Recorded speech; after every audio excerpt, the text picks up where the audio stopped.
Today's story is Wall of Fire, and it is one of my, I think, most significant stories, in that it's the first time our family was posted abroad as a military family.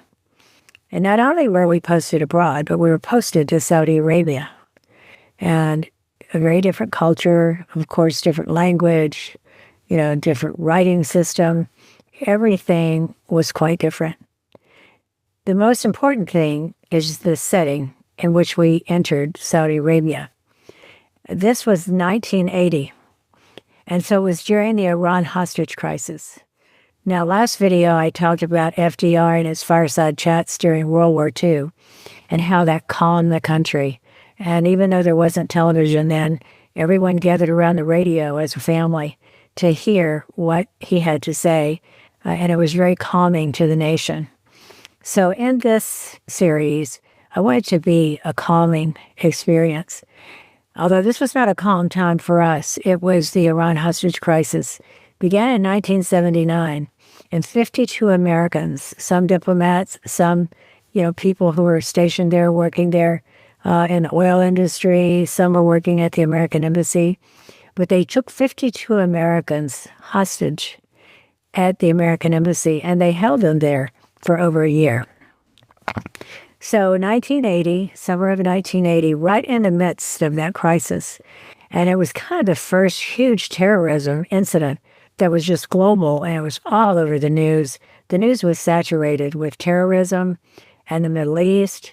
We had no real knowledge or understanding of the Middle East at that time, other than what was coming across the television and the media. It was extremely frightening. So when we got orders there as a family, I cannot begin to tell you how frightening it was, not only for me, but particularly as a mother, thinking of taking two young boys into the Middle East at a point of crisis like the Iran hostage crisis. We went home to Texas before we left to go abroad, and I spent that month there with my family in my hometown where I'd grown up, and my warm, fuzzy cocoon, I call it.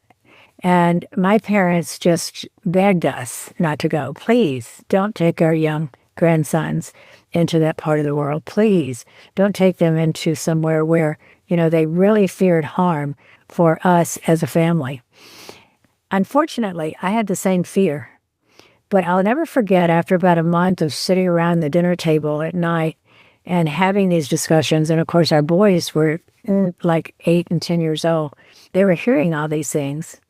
And so by the time we made the very difficult decision to go and not stay back in our warm comfort zone of the United States and with friends and family that I'd known all my life, we were really frightened. As we were on the plane, I remember we flew from Houston, Texas to New York City, and then we changed planes and we had a nonstop flight over to Dhahran, Saudi Arabia, which was like another 15-hour flight. It was brutal, to say the least. And on top of that, our youngest son, David, had broken his leg that summer in a swimming accident. And so he was in a full cast from his ankle to his hip. And as you can imagine, we were all miserable with flights that long anyway, because it was like a 3-hour flight, maybe 3.5, into New York City. And then we had to change planes and fly another 15 hours to Dhahran.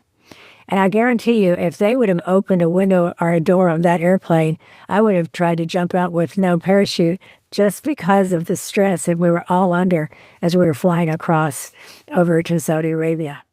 It was a very difficult decision.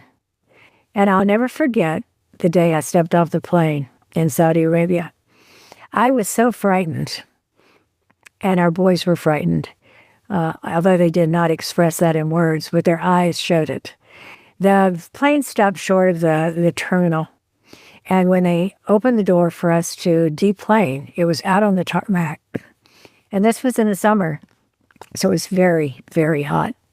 And as we went down the steps to exit the plane, I had 2 young sons in each hand, and they were looking up at me, and they were extremely frightened. There were Saudis out on the tarmac milling around in their long thobes and their gudras covering their head. And it was just one of the strangest things to step into. It was like stepping into the breath of a dragon. And so we had all of this negativity that had come across the media. We had family and friends back home who were begging us not to take the risk of going into that region of the world. We had a total lack of understanding of what we were stepping into. And at that time, your mind can play tricks on you when you're so fearful. And I looked out across the tarmac, and between me and the tarmac appeared a wall of fire. And I'll never forget, I was that frightened. And our young boys were looking at me for security, which I did not feel, but I was trying to convey to them so that they would not be any more frightened than they already were.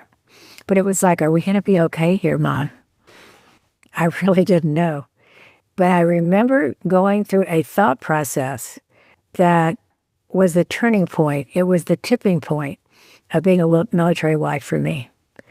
What I finally realized is that if we had the courage to leave the comfort zone of that American plane that took us there and walk through that wall of fire, there would be no turning back. I realized for the first time, and it was an epiphany, that the level of commitment required of our soldier was also required of me. It was required of us as a family, of these two young boys. And it was a very, very frightening decision to go toward the wall of fire and not turn around like my heart wanted to do and just run back into the safety of that plane, fly back to Europe and back to the United States. It was a major decision. It was an epiphany of awareness of what your role is as a military family and what our role was as a military family. And the level of commitment, of sense of purpose, of serving your nation at all cost really is. We weren't going into a war zone, although it seemed like a war zone from everything, the news media, of everything going on in that part of the world at the time.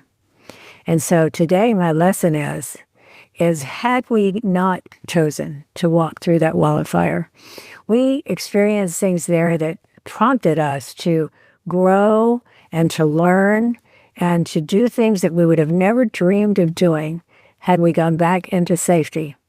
So I'm asking you today, I'll never forget Eleanor Roosevelt saying, do something every day that scares you. Well, this just absolutely frightened the wits out of us, and yet we did it. And I wouldn't take anything now for the experience of going through the perceived wall of fire. It was really heat coming off of the tarmac, but the fear in my mind pictured an entire wall of fire. So I just want to share with you, what kind of decision are you going to make when the military orders send you somewhere that you have no clue what's coming? Is it worth it to you? Are you committed? Are you committed as much as your military member? I'm glad we went. That's my story for today. Wall of fire.